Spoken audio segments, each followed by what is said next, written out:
Hi there, I'm Ari, I'm the Oak Witch, and today I want to talk to you about researching witchcraft.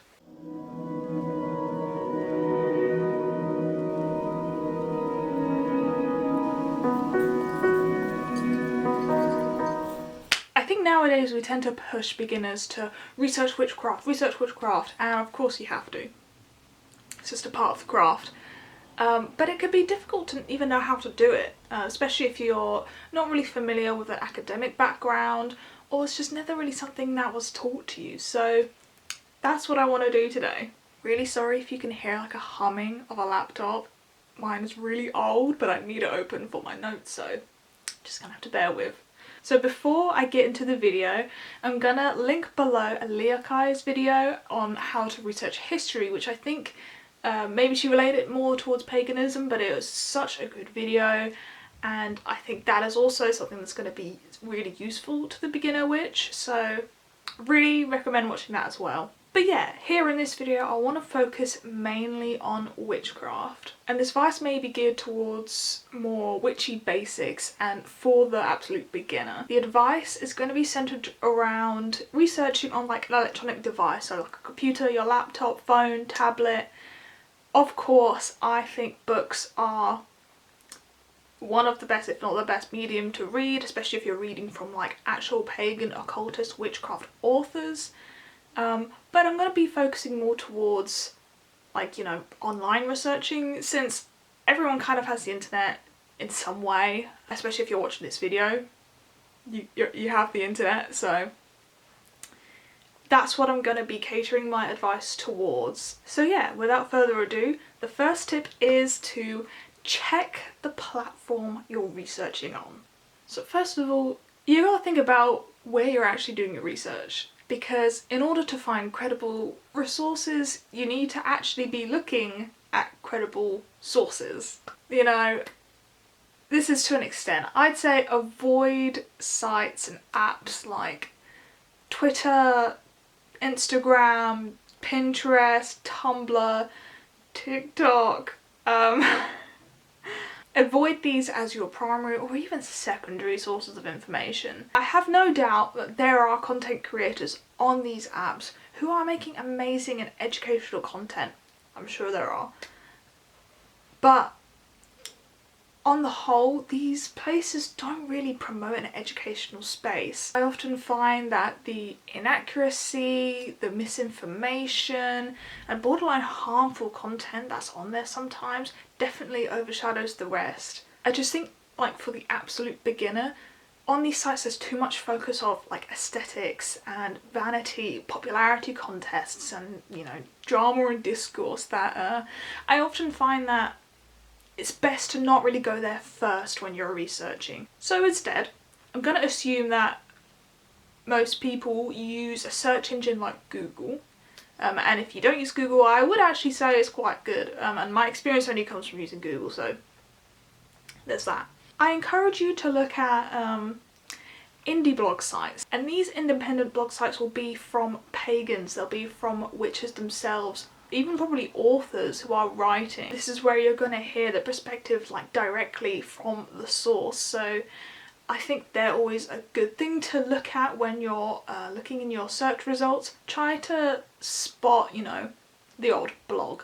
Scientific and historical websites are obviously going to be good, especially if you're looking for like the history of witchcraft or like a certain path of like folk magic. And then here is where I'd say, you know, avoid magazine sites and tabloid sort of, you know what I mean, like the clickbait sort of things. For example, if you type in tarot into Google search, you'll find sites like Vogue.com and Goop.com come up, and I would personally avoid those and would not click on them.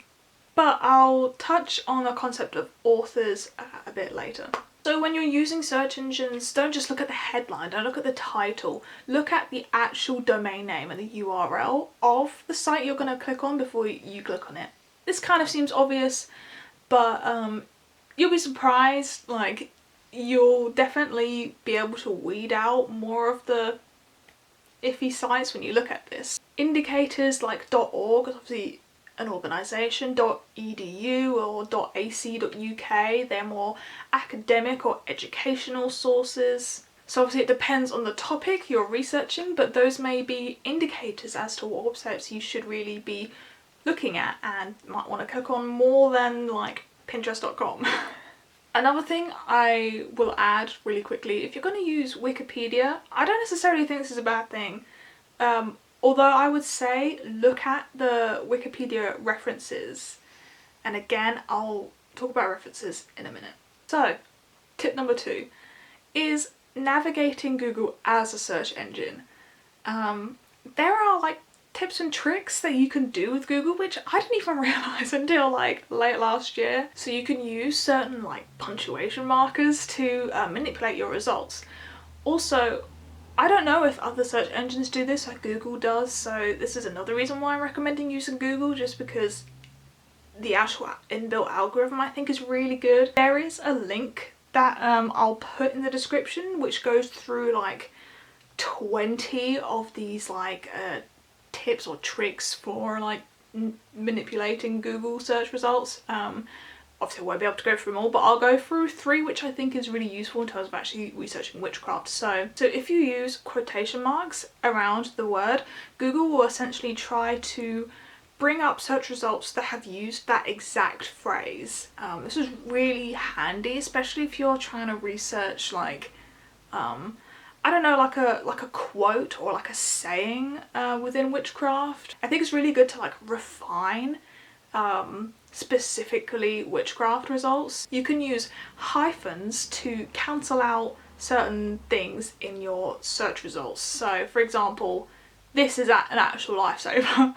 If you type in like, you know, herb correspondences and then hyphen Pinterest, no Pinterest results will show up. Amazing.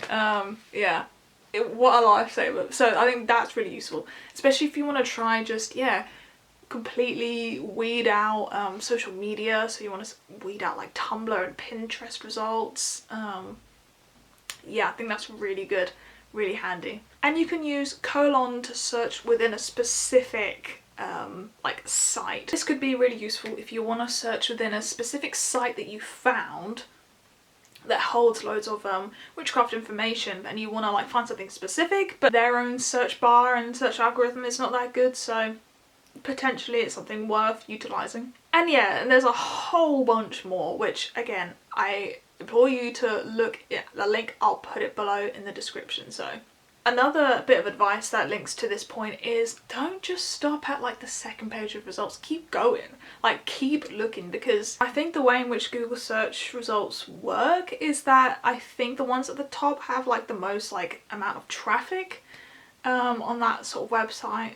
So, you know, you will still find good information in the other pages, so just keep going. So the ones on the first page basically don't indicate like the best and only good results. You know, keep going and you'll find some gems in there. So, third tip, be specific. Being specific is key, I promise you. I'll use an example from before.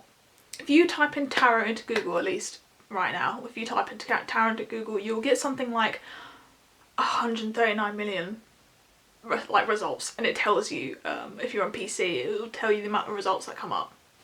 This is a lot. This is a lot of information to go through. That's a lot of pages to flick through to find some good information. And bearing in mind, like I said before, all of the, you know, clickbait and awful sites that you may encounter, I say instead, of course this requires to do like a basic amount of research, like understanding that tarot is split into the minor and major arcana. So instead, if you type into Google major arcana symbolism tarot, you'll find that that refines the results from like hundreds of millions to like 1 million, which again is still a lot, but it's significantly less. And you'll have weeded out a whole bunch of just dry websites, like websites that have really basic information, perhaps actually just using tarot as a concept for like clickbait. Yeah, you'll have essentially made it more likely that you're gonna come across like better and more accurate information. So there's that basically. Just try and use like conceptual terms, specific terms. And this happens in science when you're trying to formulate a research question. Something too broad won't get you the results that you need. So you need to be more specific. You need to sort of hone in and figure out like what you want to know and sort of type that into Google. So Google knows what you're, trying to look for. So tip number 4, who is writing it? So this refers to the authors, which I said that I'd talk about. So yeah, of course looking at the URL domain name is fine, always an indicator, but obviously when you go on to like a blog site or someone's blog site and you've not heard of them before, you might want to, figure out who's writing the blog, who is writing that research paper you're reading. I'll use a basic example. If you want to research British traditional Wicca or initiatory Wicca, like a coven-based Wicca, you might want to read a blog from someone who's an initiate, because, they'll have a better understanding. It's things like that which I guess are good indicators for accurate, trustworthy information. So when you're researching witchcraft or spirituality, like, ask yourself these questions. What is their craft like? What is their spirituality? Do they have an appropriate amount of experience to be talking about this topic? Do they know enough to be educating people? It's things like that, I guess. I don't think there's a set amount of years you have to be practicing before you're able to get on the internet and talk about it. Of course not. But I think that, you want to bear in mind that if you're researching a specific topic, it's good to hear from trustworthy sources. I wouldn't personally learn herbalism from someone who's never looked at a herb in their life. Maybe that's an extreme example, but you get the point I'm trying to put across. So tip number 5 is to cross-reference.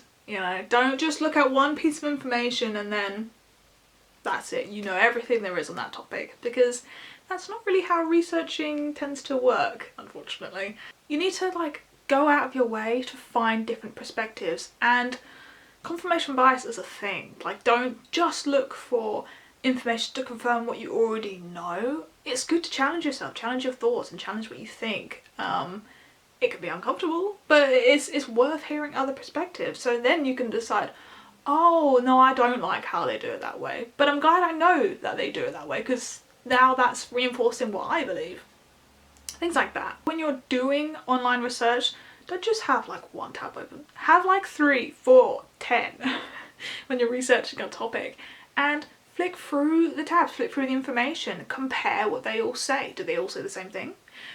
Are there any outliers? Does someone say something completely different to the others? Multiple sources saying the same thing is usually a good indicator that the piece of information is widespread or common knowledge, or is SPG, which is shared personal gnosis. A video I really like by a guy called Ocean, he goes through the differences between UPG, SPG and VPG, and I think it's really crucial for people to know, people to realise. Even if you're not necessarily pagan, I think it still relates to witchcraft for sure, so I'll link that below. I really recommend watching it. So back to my point, if there are any outliers, sort of think about what that says, maybe research into that outlier's background. And by outlier I mean someone who basically just says a contrasting piece of information to what you've already researched, so the one that stands out. I guess contrasting information doesn't necessarily mean something bad. It could be that it's their own UPG, which is unverified personal gnosis, and that necessarily isn't bad, but it also means that if they're not presenting it as their UPG and their own experience and their own personal sort of belief, and they're presenting it as fact, then that's when it gets a bit kind of oh well, okay, you sort of need to say this is something that you've experienced and not necessarily something that's fact for everyone. So yeah, bearing in mind these things, look at the author's background, look at their experience, if they're saying something which is really against the crowd, but then actually you find that they haven't really said anything in their background which indicates that they, have any experience in this topic, then you might want to be just gonna close that tab and ignore that one. So, you know, leave it up to you. Obviously, use your initiative, use your intuition, be critical and evaluate critically. When it comes to research, it's just something that's crucial. You need to sort of develop these skills. It's simple to get the hang of when you, like, as you go along. But these are things I think are good to bear in mind.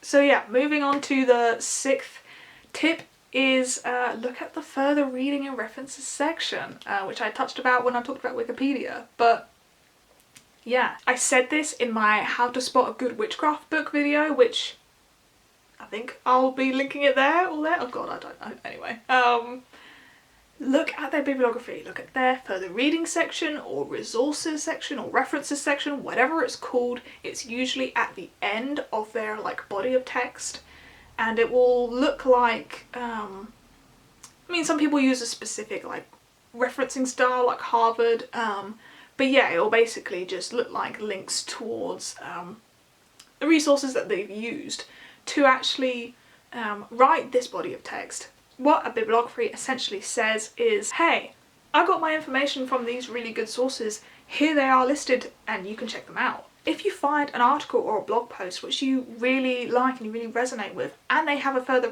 references section or further reading section, you can go to those resources and you can look them up for yourself, and you could potentially, you know, if it's book recommendations, you could buy those books.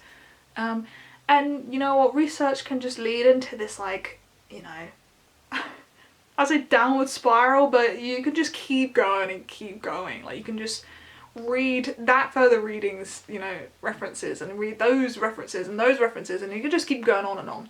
So I think it's, you know, good to bear in mind that that is a place where you can get information, especially if you found one good reference, and that reference has actually like linked to a whole bunch of other references, you know. Bear in mind, try and spot that if the person has linked any references. Now, a bibliography or further reading section shows that they're well researched themselves. I think in itself is a good indicator of someone who sort of knows what they're talking about. It can also say the opposite. If someone's not linked anything, or actually linked a really like poor references section, for example, if they're only Tumblr posts that they've linked in their references section, you might want to be like, in my opinion. But yeah, so it could be an indicator of actually an untrustworthy source, so, you know, there's that as well. It's good to look at them, just to sort of, you know, give yourself that background information. Yeah, I think this leads me nicely to my last point, which is write everything down, you know. And so everything might be a bit extreme, but just write things down which resonate with you. If you're researching on a topic, write it down. This is why, as witches, we write Book of Shadows. We write everything down. Sorry, that's just really loud. Yeah, it's why that we record everything and we put things in grimoires, Book of Shadows, journals, whatever we call them. They're good to sort of keep, and they're good to do because, I mean, it's been psychologically like researched and well known that writing things down helps you actually retain it in your memory more. So that's another point. If you struggle with remembering things, like me, write things down. You can type them up and put them in like a Google Drive or something, and just have notes on different books that you've read, or different articles that you've read, and blah blah blah, you know. I think that having notes is so useful, especially as your craft grows. I mean, the researching never stops, you know. Part of the craft obviously is practice, and that's a key thing, but another part of it is researching, reading, building your knowledge and your wisdom. It's something that never stops. You're never going to stop researching, and it's yeah, so having notes and having something you can look back on and be like, oh wow, like I remember when I researched this, or I remember these notes. And you can compare, you can like reflect and be like, oh, I don't really believe that anymore. Oh, my knowledge has expanded so much more. Especially if you're writing and typing up your notes, then you can just build them up as your craft develops. You can add to your notes. So anyway, yeah, write everything down. So yeah, those are my tips. Of course, this is not an exhaustive list. There are other ways to research. This is just what I think are a good stepping point of things to bear in mind if you haven't been doing them already. So yeah, I hope that it's been useful. If you have any more questions about this topic, or if you just want to talk to me about this video, then come join my Discord server, which I will link below, the invite link. In my Discord server, I've actually started a weekly research activity. So each week I give a research prompt for everyone. And this week's research prompt was finding a meditation technique, or sharing your tried and true meditation method, and yeah, and just share it with everyone. We've had people share theirs already. It's been really nice to see, and it's really nice just, I guess, sharing and hearing different people's perspectives and experiences. So yeah, come and join that if that sounds interesting to you. I'm actually thinking of starting a book club in that server as well. I don't know what we'd read yet, but it will definitely be something witchcraft related. So again, if that sounds interesting, come join me there, and I look forward to seeing you there. I hope you enjoyed this video. I had a lot of fun actually making this video, and I really hope it's been useful to some people. You know, this is advice I wish I had when I was, you know, 11 or 12, looking up paganism on the internet. This is something that I wish I would have known. If you liked it, perhaps subscribe to my channel and support me, give it a like, and I'll see you in the next video. Bye!